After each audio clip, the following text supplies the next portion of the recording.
and Representative Delia Garcia, all whom are here today to once more commit to this fight to win protections for immigrant youth and our families. I also want to express our deep gratitude for our Homicide partners and allies, NILC, CASA, Forward.us, Voto Latino, CARE, Make the Road, and so many others who advocate and mobilize in defense of our people day in and day out. Can we give them a shout out? Woo! Now, it is my pleasure to introduce our first speaker, California Senator Alex Padilla. Well, thank you so much. Thank you all for being here, especially all the youth leaders, all the advocates, all the activists who have kept this movement going. I want to thank my colleague Senator Durbin, and of course Representatives Garcia and Ramirez, and everyone here at the Home Is Here Coalition, and of course all the dreamers who are sharing their stories. It's always been so moving and inspirational to hear their stories. It's always taken courage for them to share their stories, but especially in the times that we are living in right now, it is both more courageous and more important. You know, time and again, when things go bad for Donald Trump, and they're going bad between the failed tariff wars and this horrible budget reconciliation bill coming through Congress, whenever things are going bad, he needs to distract. Whenever he needs to change the subject, his classic playbook is to demonize immigrants and blame immigrants, scapegoat immigrants for all his problems. Even when he's embarrassed about his breakup with his BFF Elon Musk, he turns to attacking immigrants. We know that throughout the country, from the beginning of his term, we've seen illegal deportations. We've seen his administration ignoring due process.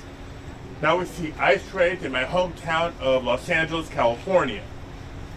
And so this week, as we should be celebrating the 13th anniversary of DACA and our unfinished business, I understand the fear that hundreds of thousands of dreamers have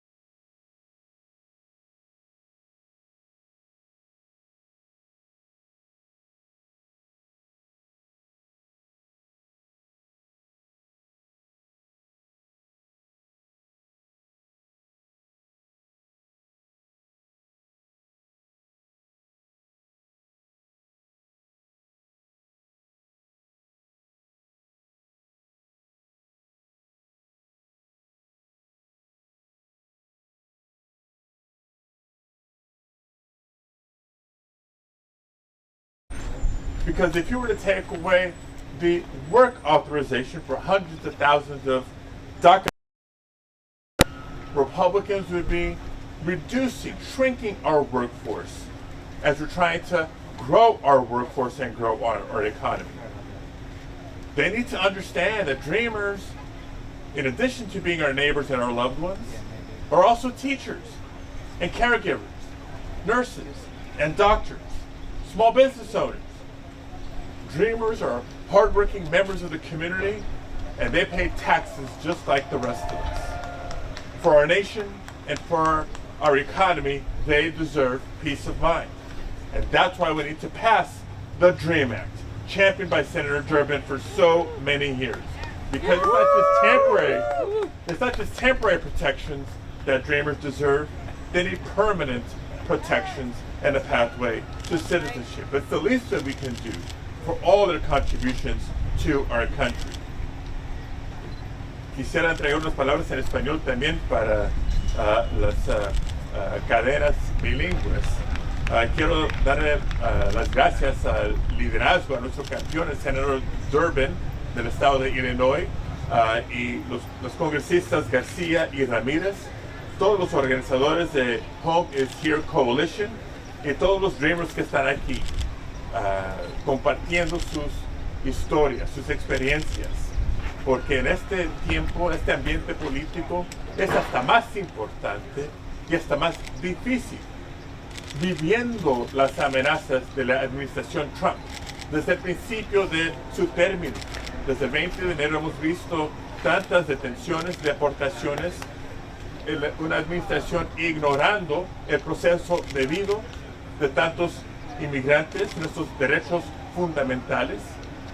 Y lo triste, lo trágico es que cada día que le va mal al presidente, hay mucho que le va mal en este momento, él se descarga en atacando a la comunidad inmigrante, tratando de culpar a los inmigrantes por todos sus problemas. Y no lo vamos a dejar, nos vamos a defender, porque sabemos el valor de la comunidad inmigrante. Esta semana deberíamos estar celebrando el aniversario de DACA y tomando pasos para adelante, no solo para mantener el programa de DACA, sino acciones legislativas para entregar protecciones permanentes para inmigrantes, un camino a la ciudadanía para los inmigrantes que lo merecen y contribuyen tanto a la economía de nuestro país, como trabajadores, como consumidores, como empresarios. Esta lucha por los esfuerzos legislativos del miembro del Senado, pero el ánimo y la fuerza del pueblo, el movimiento de Dreamers, el movimiento. Muchísimas gracias por su liderazgo, por sus voces y por sus acciones. Seguiremos luchando hasta la victoria. Gracias. I'm going to take the honor, I'm sorry, not sorry, to introduce my friend, my colleague, someone who's welcomed me, taken me under his wing since I arrived in the Senate in 2021 and was appointed to the Senate Judiciary Committee. I get to serve as, well, now the ranking member, no longer the chair of the Committee on Immigration, but the chairman of the Senate Judiciary Committee and the champion, longtime champion for the DREAM Act, Senator Dick Durbin. It is difficult to take someone who is so tall under your wing. But I tell you, he is my partner in this effort, and he is a leader on the issue of immigration, and I'm glad to be now in this announcement today.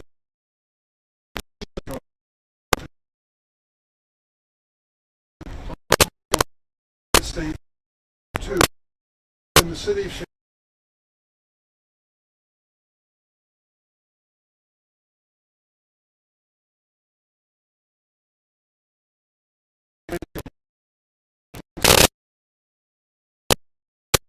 on the application.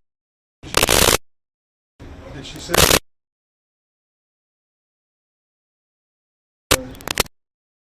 tried to years and years? What can we do? She said. So I sent it up.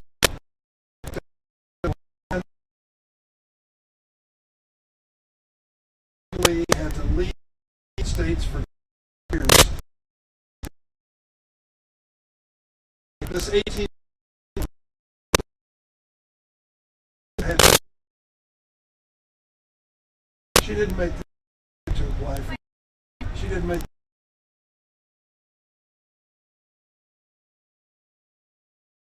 the good news that she deserved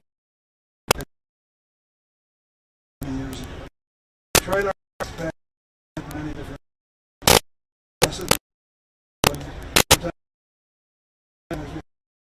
couldn't get it through. In the Senate by the name of the United States.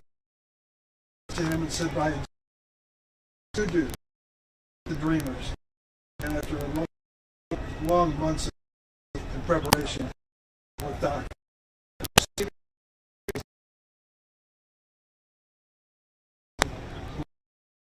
Americans feel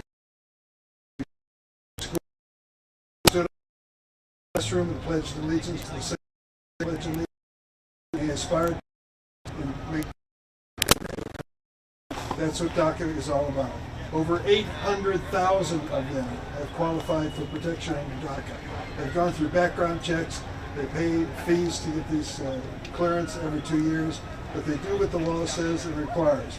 Now, if you listen to some politicians, and I'm not going to name names, you would think that immigrants are rapists, terrorists, murderers, and mentally ill, sneaking into the United States to make it unsafe.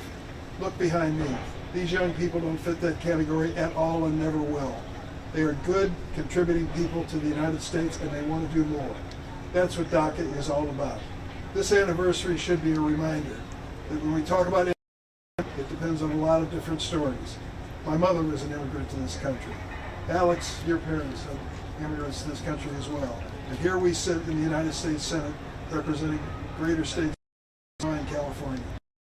Indicate that given an opportunity, many Democrats are going to prove they can make this a better nation all around. We're here today to remind our Democrats and Republicans that immigration has many faces. And the immigration we're talking about through DACA is a face that means a better and stronger America. I am still committed to the DREAM Act. I am still committed to DACA. I have said to them and will continue that until in the Senate, I will do everything in my power to pass DACA. It is time for us to do this to prove once and for all that we have no animus or opposition to immigrants. Those who do wrong by the United States should pay a price, but others deserve a chance. So it's been my honor to be part of this effort. Thank you very much.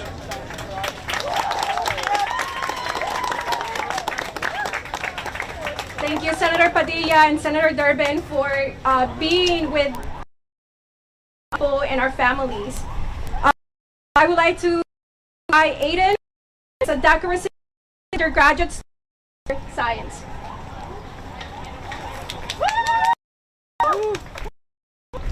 Hi everyone, thank you for being out here today. The upcoming 13th anniversary of the DACA program. As Claudia mentioned, I'm Aiden, a college student studying computer engineering and DACA recipient. I've lived my entire life here in the DMV. I came to the US when I was around 2 years old.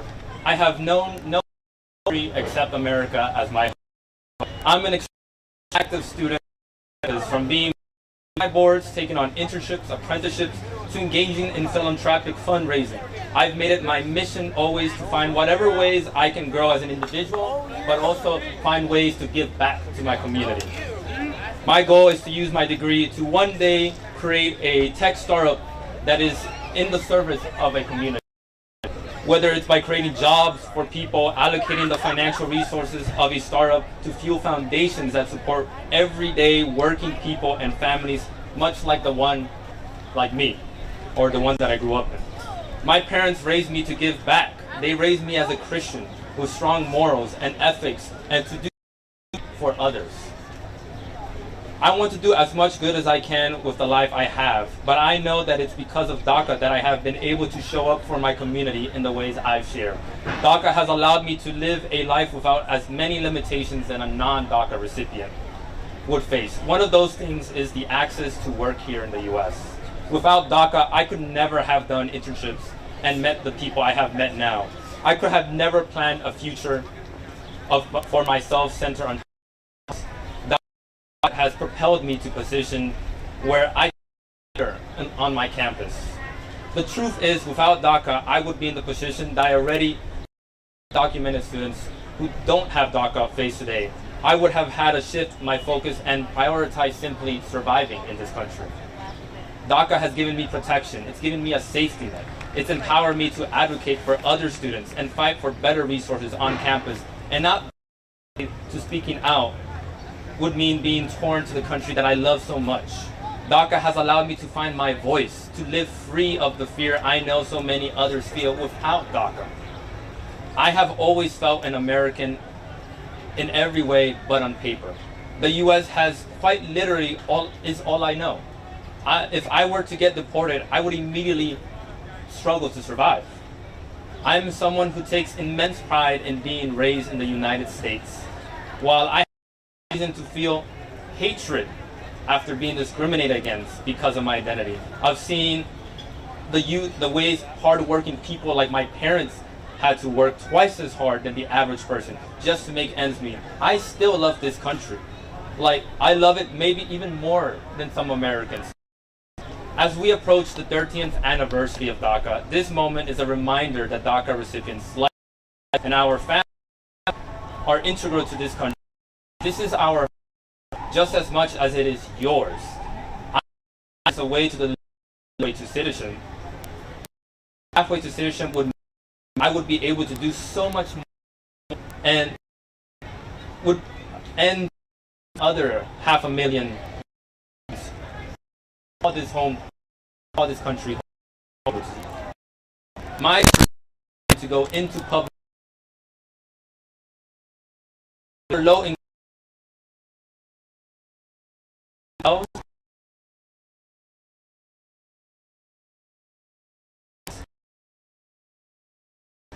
do without a path. I the members of with us today have done to champion a pathway to citizenship. And as I close, take this moment to urge their congressional colleagues to remember the responsibility of communities. I have always gone about helping people in the ways that I can, despite the limitations of not having citizenship. Every day I make my community proud. I urge Congress to act the moment to serve communities and deliver a pathway to citizenship, because this moment is about all of us, not just DACA, but all of us. Thank you.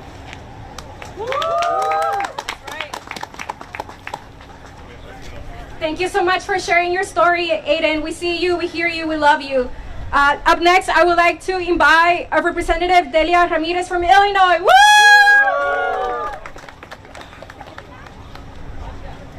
Let me be clear. Home is Here. Home is Here. Home is Here. That's right. That's right. Home is here.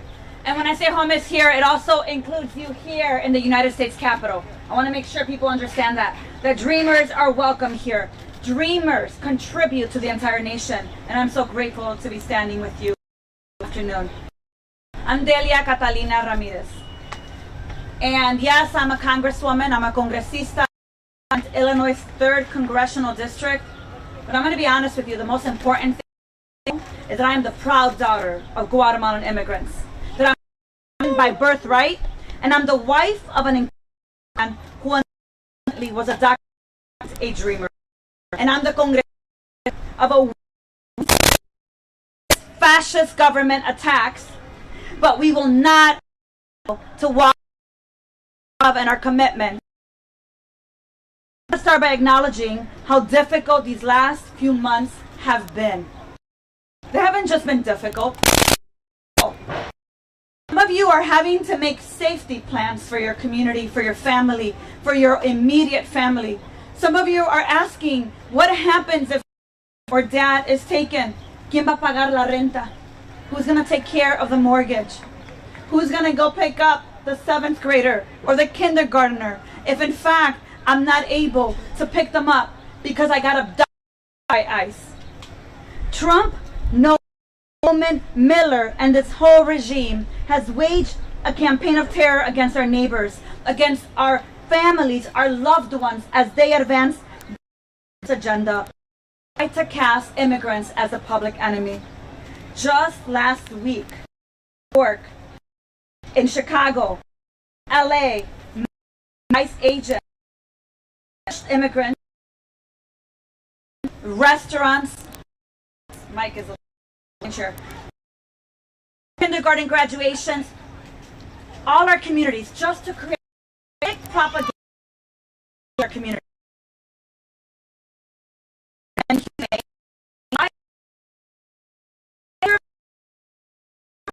And putting recipients at risk. They're being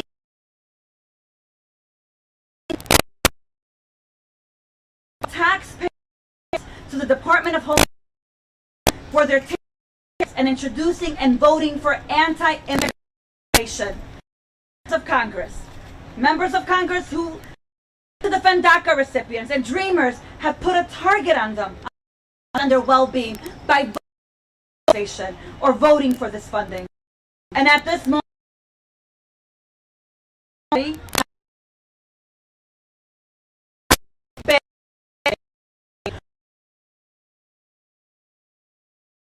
Are you out here voting for resolutions that congratulate ICE for violating our rights? Which one is it?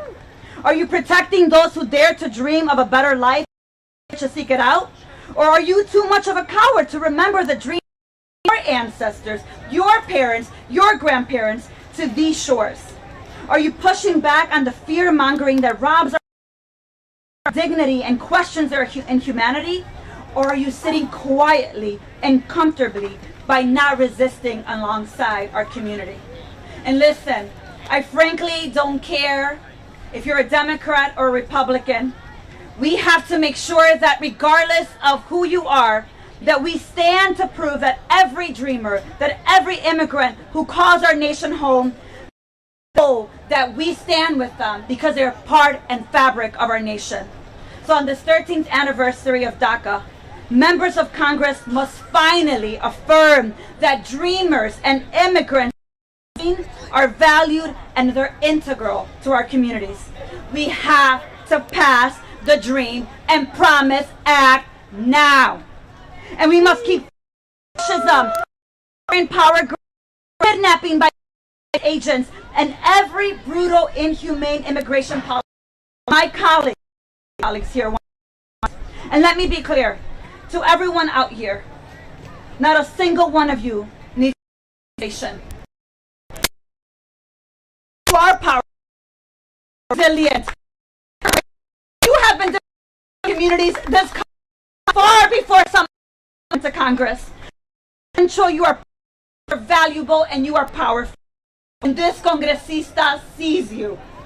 Whether you are my brother-in-law or a constituent, I see you. But you do need our solidarity. We need each member of this body to move the needle to real comprehensive immigration reform that reflects the values we claim as a nation. I'm going to say it, and I'm going to say it unapologetically. We don't need bans, we don't need walls, we don't need raids, we don't need kidnappings, we don't need mass agents terrorizing military neighbors. We have to demand an end to the tactics, punto, period. I'll close by saying this. The unlawful actions used against immigrants today, let me say this again.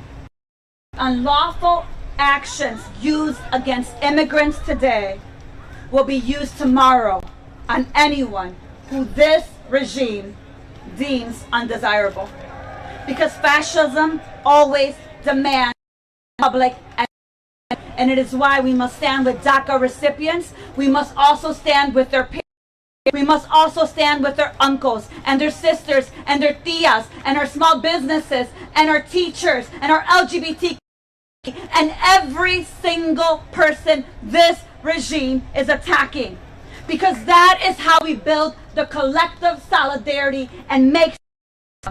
And I want to end in saying to you that I am grateful for the leadership of the badass, unapologetic Congresswoman from Texas, Sylvia Garcia, who will continue to fight to make sure that we finally make this bill a reality. I'm committed to doing everything I can, and I can tell you, watching her on that House floor. So Sylvia, thank you for the ways that you continue to show up. So we finally this bill up the finish line. We recognize that we can't be responsible of it by affirming our commitment 100% with them. Gracias. Home is here! Home is here! Home is here! Home is here! Home is here! Home is here! Home is here! Home is here! Home is here! Bravo! Thank you. Up next, by U.S. Sylvia Garcia from Texas.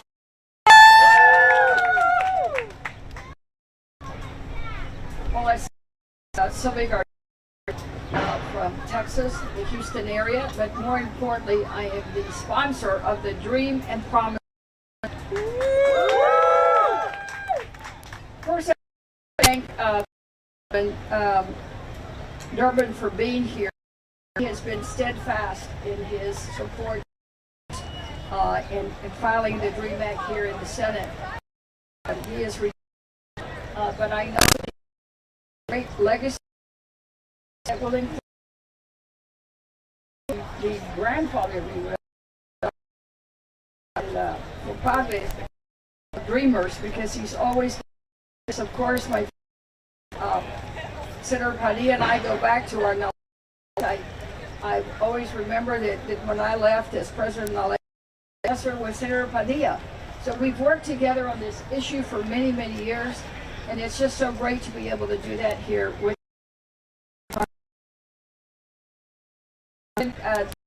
is, I mean, as chingona is in any area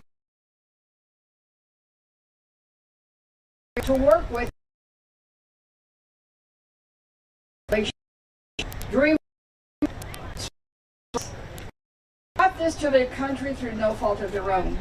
When people talk about dreamers, they kind of tend to forget that children really have a choice where they go. They kind of follow the parents, right? So all these people who talk punitively and cruelly about dreamers just don't know what they're talking about. The average DACA recipient was years old when they arrived. 6 years old. That's not even, some places that's not even the first grade. For 13 years we've told them, if you work hard, you go to school, you give back, then we'll make everything right. But it's not right. Unfortunately, we're still in lingo mumbo jumbo, and shamefully for me, the case is in Houston. So I watch it carefully. I know the judge. I've been a judge. I knew him when I was a judge. And I'll just wait now to see what the final ruling will be from that court. But when kids grow up in neighborhoods, they don't think about status. They don't think about barriers. They don't think about color. They're very, very, very warm and welcoming.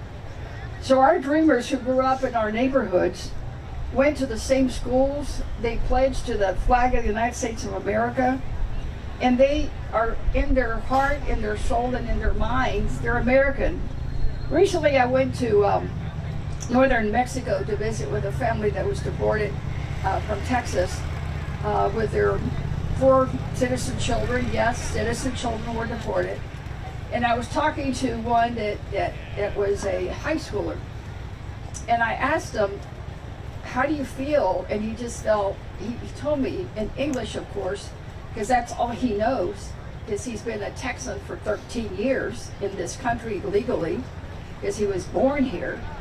And he just said, you know, it's really hard because I really don't know anybody in the village where I live. I have no real connections except my immediate family. I can't even go to school because I'm an American and they don't let me go to school. We're still working on that. He said, I miss my friends. I miss reading my books. I miss my games. Because again, in their heart and soul and mind, they're American because they were born here. But dreamers are like that. They're American in their heart and soul, and that's all that they've known. Matthew tells us that when the Son of Man comes in glory, he will say, I was a stranger and you welcomed me. Because whatever we do for the least of these, we do for him. That's what this nation should be about faith and community and basic decency here in our country. Even the convicted felon in the White House has said that that's not fair. The dreamers have been waiting too long. And I don't usually quote him. In fact, I don't think I ever have before. But on this, he's right. But he should go beyond his words, and he should stop what he's doing with the mass deportation efforts that he has and focus on dreamers who've contributed so much. He should ignore Stephen Miller and actually do something to protect dreamers. It's good for the economy, and it's good for our country, and it's good for all Americans. Since DACA was created, dreamers have contributed $13 billion. That's billion with a B, in state and local taxes. In Texas, my home state alone, they've added $16 billion to our economy every single year. But if we let DACA end, Texas would lose 2,600 jobs a month. That includes hundreds of healthcare workers and educators. So I ask, what kind of country sends away the people who make it strong, the people who contribute, the people who are there with their heart and soul working for America? Well, now we have an American vote, someone who knows what it means to grow up here, to move, to build a life across borders, and he has said it best. And he said, quote, "All of us, in the course of our lives, can find ourselves healthy or sick, employed or unemployed, living in our native land or in a foreign country, yet our dignity always remains unchanged. It is the dignity of a creature willed by a loved God." Dignity, that's what we're defending. Yes, we know dreamers contribute to the economy. Yes, they are the workforce relied on by many sectors. But the bottom line is, as the Pope has said, they are children of God. They deserve respect. They deserve more than uncertainty. They deserve stability. They deserve a pathway to citizenship. And now their story rests with us here in Congress. We can fix this. We have a bipartisan bill, the Dream and Promise Act, and the votes to pass it in the House today. 202 bipartisan sponsors. That's the most sponsors we've ever had on the bill. And it's bipartisan, meaning we do have Republican sponsor. We need to get this to the president's desk and hold his feet to the ground to keep his promise to do something for dreamers.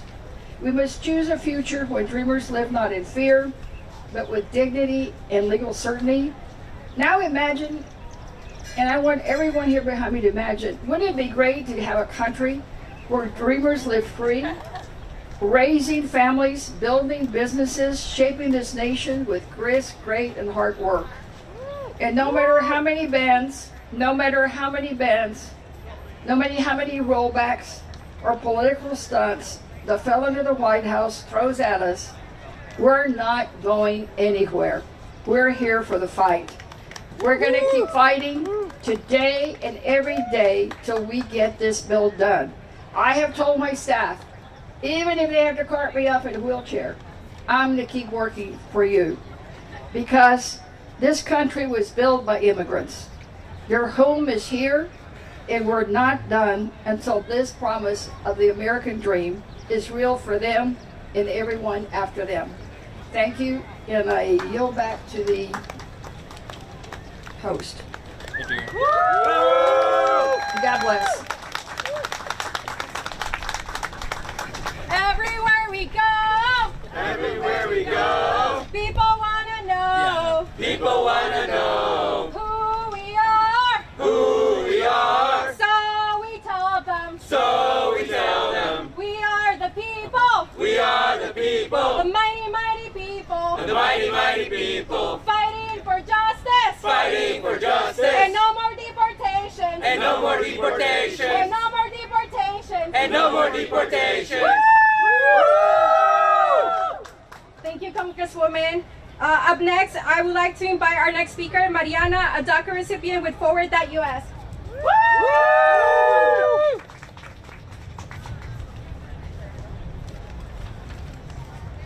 Hi folks, my name is Mariana, and I was 11 years old when I arrived to this country.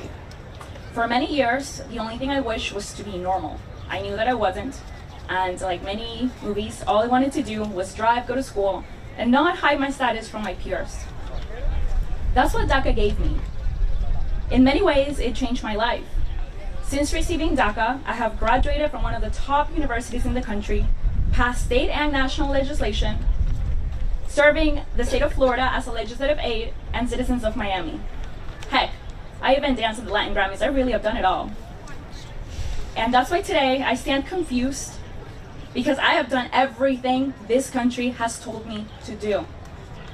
Every paperwork, every appointment, everything they told me not to, I haven't, and everything they told me to do, I've done. For 13 years, I have held my end of the bargain to go to work, go to school, pay my taxes, and stay out of trouble. And for those same 13 years, politicians have dangled my future for political gains, all while failing to pass a pathway to citizenship for people like me. Because of this inaction, Dreamers across the country have been attacked by presidents, the courts, and states like Texas, who are aiming to take away our work permits, in-state tuition, and more. Everything that we fought for, everything that even members of this body have fought for.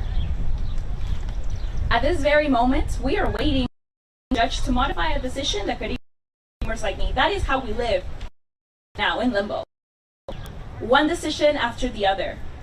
And that's just not a moral failure, that's an economic disaster waiting to happen. If DACA ends, the United States could lose over $400 billion in the next 10 years. That's hundreds of thousands of jobs, tax dollars, and gain powers gone. 500,000 dreamers will have their status ripped away, forced out of the workforce, and subjected to the threat of deportation, separating more than 1 million U.S. citizen family members. Like Senator Padilla said, those are nurses, our teachers, our doctors, our students, moms, dads. Americans understand that. They're on our side. Every time I speak with somebody, they're like, no, we don't want you to go. Over 7 Americans support citizenship for people like me. They want us to stay. They see us as part of this country because that's what we are. It's Congress. In many ways, I really got lucky. I came to the US at the right time, at the right age, and at the right year. But many others didn't. Some never qualified for DACA because they were too young when Trump froze the applications in 2017. They were ready to apply, they were eager to apply just like I was when I was young, and I wanted to just be normal. And they're still waiting because that door got slammed and hasn't reopened since. That was not only cruel, it was reckless.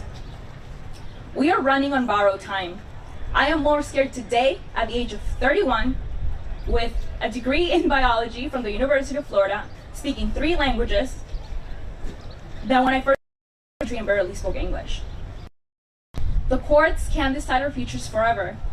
Congress must deliver what we've been promised for years, a pathway to citizenship, stability, and dignity. Thank you.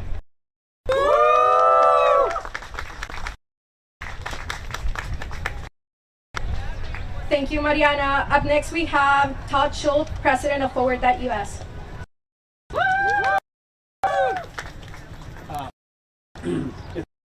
So I'm going to be brief.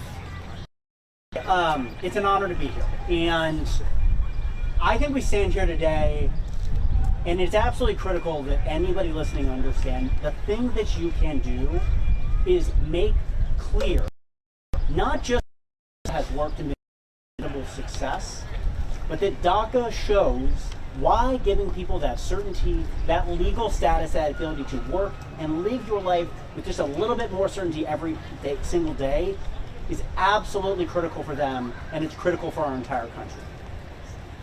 And if you look at what's happening in Los Angeles, that is made clear at its core. There is no world that has more out of the ability to status. People have lived in this country for decades. Congresswoman said the average DACA recipient came to this country at the age of 6 and is a quarter century. For a second. People who came here on average at the age of 6, who have lived here for a quarter century. And DACA has, over the last 13 years, helped over 1 million people do extraordinary things. Get a degree in biology and also do very normal, boring things that many of us take for granted.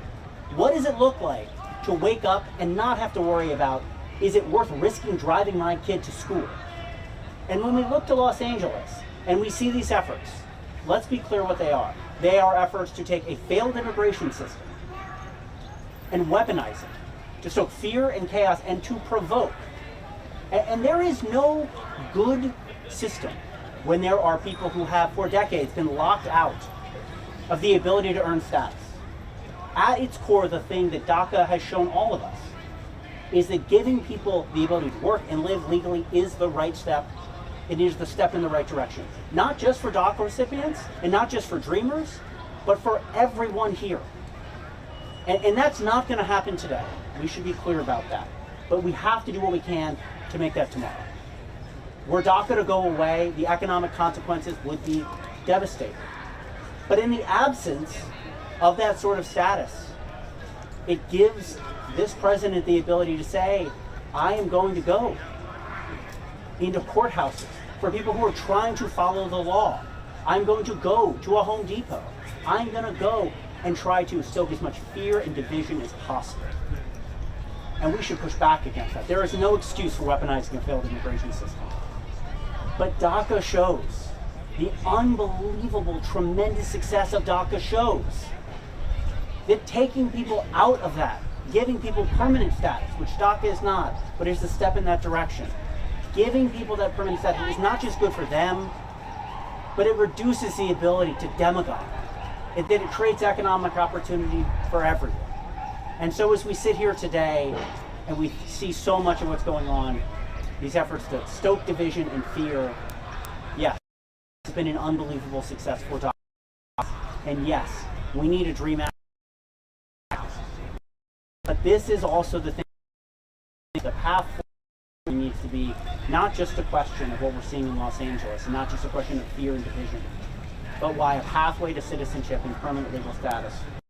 All immigrants who are building their lives here is the right way to go. So it's an honor to work alongside DACA recipients who will not be able to.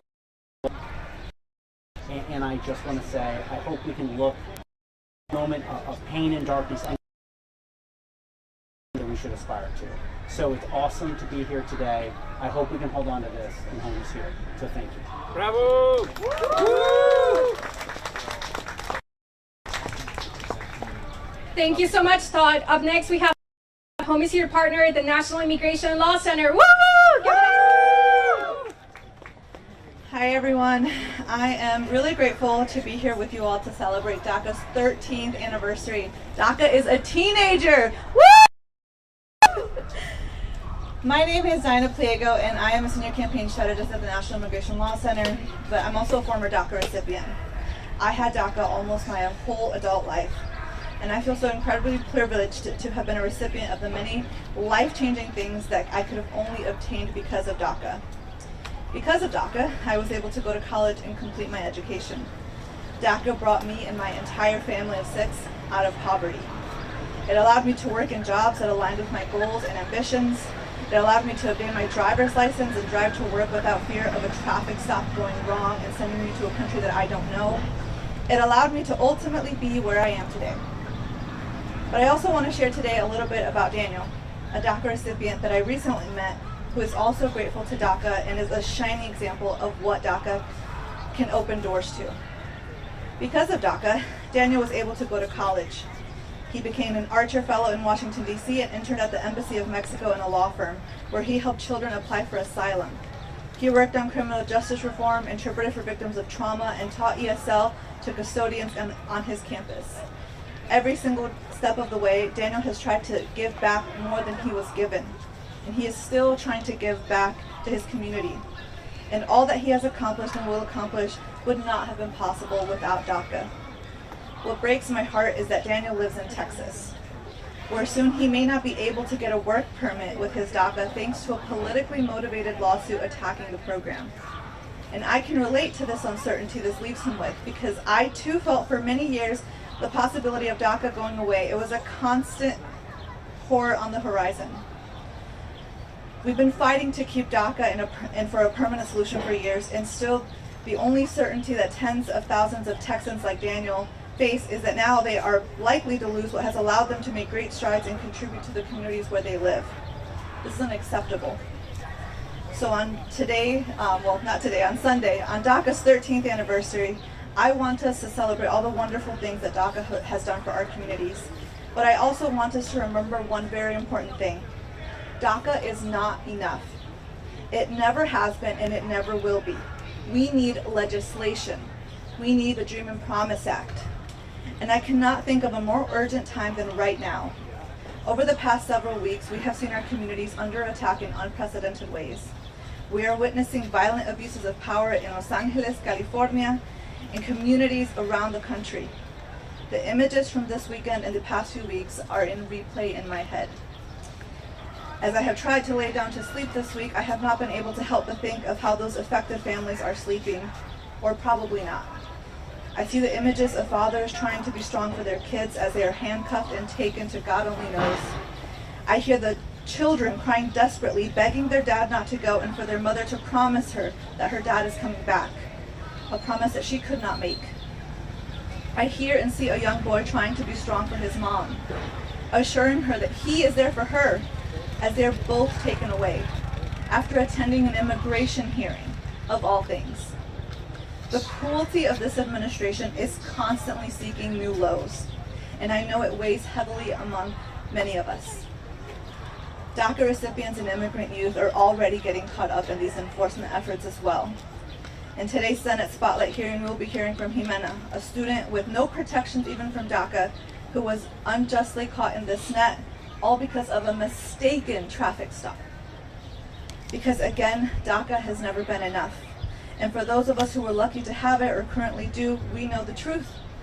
Anti-immigrant politicians will not stop until DACA is gone, and they're hoping to kill DACA by 1,000 cuts, quietly and largely lost in this noise around us of everything that's going on. It's already happening. And I remind you that this administration's goal is to strip people of protection so that we can all be subjected to deportation. So I thank you for being here today, but I implore you to also take action. Congress must pass a pathway to citizenship for all DACA recipients, immigrant youth in our entire communities. We are beyond the point of urgency. We need words to become action, and we need allies in this fight of our lives for our communities and for our country. Thank you.